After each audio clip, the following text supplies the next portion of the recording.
Hello' guys, good morning. আৰু ৰাতিপুৱাই শুই উঠি ফাষ্টফুডৰ দোকানখন প্ৰথমতে খুলি ঝাৰু পোছা মাৰি মেলি চব ৰেডি কৰিলোঁ।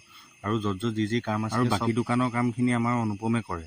মই অকল চফা কৰা, দোকানত বস্তু সজোৱা, সেই কামবিলাকতে মই সেইফালে দোকানৰ কামখিনি সমাপ্ত কৰোঁতে এজন আহিল লগৰ, আৰু তাৰ বোলে বাইকখন বহুত লেতেৰা হৈ আছে। সেইকাৰণে মই ৱাশ্বিং চেণ্টাৰটোকে অপেনিং কৰি ল'লোঁ। তাৰ বাইকখনৰ নাম বোলে হাণ্টাৰ, জানো সি ক'ত হাণ্টিং কৰিবলৈ যায়।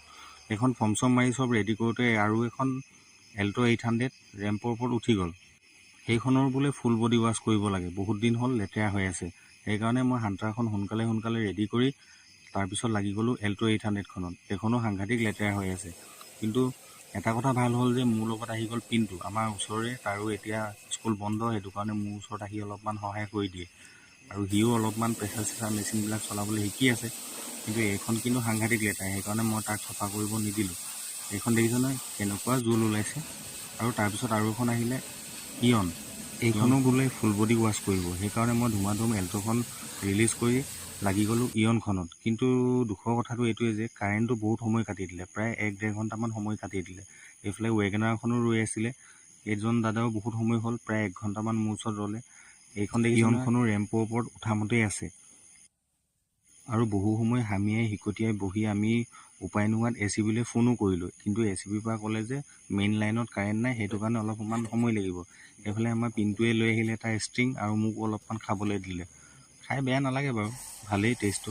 তাৰপিছত কাৰেণ্টটো আহিলে, মই লাগি গ'লোঁ ধুমাধুম ইয়নখনত। তাৰপিছত আকৌ এখন স্কুটি আহিলে, স্কুটিখন কিন্তু বহুতখিনি লেতেৰা হৈ আছিলে।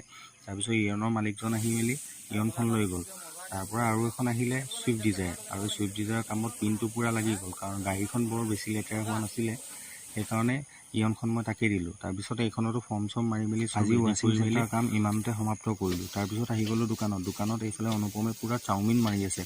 কাৰ কাৰণেও অৰ্ডাৰ আছে জানো, মানুহো আছিলে অলপমান আজি দোকানত, নোহোৱা নহয়। তাৰপৰা মই দেখিলোঁ এই ভাইটিকেইজনে খুব ডিছকাছ কৰি আছে। মই সুধিলোঁ কি খাবা, ইহঁতৰ বোলে 3জনে পাস্তা খাব, এজনে চাওমিন। এইফালে পাস্তা ইহঁতৰ কাৰণে পূৰা ৰেডি কৰি আছোঁ। ইহঁতৰ কাৰণে পাস্তা ৰেডি হৈ গ'ল, আৰু পাস্তাটো ৰেডি হোৱাৰ পাছতে মোলৈ এটা ফোন আহিলে, তেখেতক বোলে ঘৰত দি থৈ আহিবলৈ। সেইকাৰণে মই ধুমাধুম চাওমিনটো লৈ মেলি তেখেতৰ ঘৰত দিবলৈ গ'লোঁ। আৰু আজি যথেষ্টখিনি ভাগৰ লাগিলে, সেইটো কাৰণে ব্লগটো ইমানতে সমাপ্ত কৰি মই গ'লোঁ। Good night.